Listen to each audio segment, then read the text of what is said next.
I love the Green Party. You're not supposed to be here. You're not supposed to be here. It's supposed to be too hard to build an independent party. Too hard. I've traveled all over the country. When I was co-chair with Anita, I traveled to 37 states in just 2.5 years. And I have seen this party grow. I joined when I was a little younger than Leland Pand. He's just 19 years old, by the way. Yeah, I joined when I was just a little bit younger. I've been a member of this party for 22 years. Today, in Wisconsin, there is a young woman who is the child of DC statehood Greens, who is an up-and-coming activist. We are a multi-generational party. We are growing. That is why I love the Green Party. We stick with it because there's a job to be done. And I want to say, this is quite an election year, isn't it? Quite an election year. I mean, one of these candidates, he sort of reminds me of a schoolyard bully. I mean, the kind of guy who would do something like chase a kid down and cut his hair, or shove him into a locker, or steal your lunch money. Didn't even need lunch. He had a lunch. You steal your lunch money. And then there's another candidate who sort of reminds me of the guy who's standing there and egging you on and saying, go on, show up after school. Not that this ever happened to me. Maybe it happened to me. I'll be there by your side. And then you show up after school, and he's not there. He's not at your side. I don't know which one is worse. I don't care. I don't care. But what I do know is that this has been going on my entire life.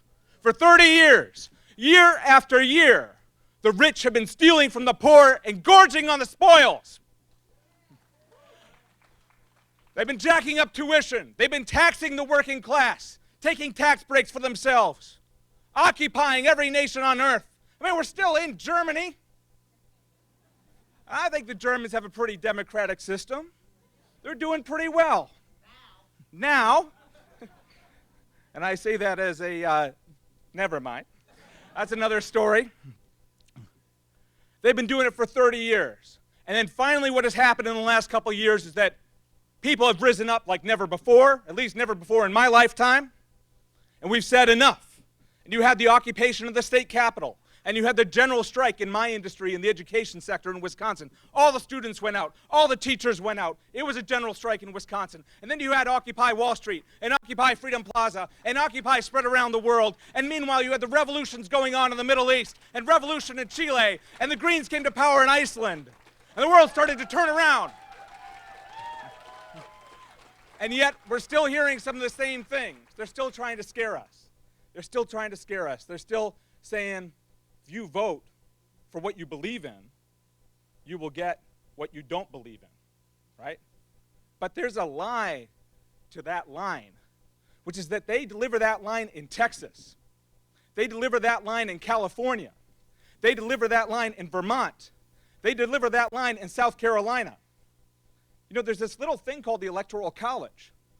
I hope it's not around for much longer, but it's still there. The real reason why they deliver the line of fear is because they know that the Greens represent change and that we are competition, and they do not want us to take root anywhere in this country. Safe states, swing states, doesn't matter. They don't want competition.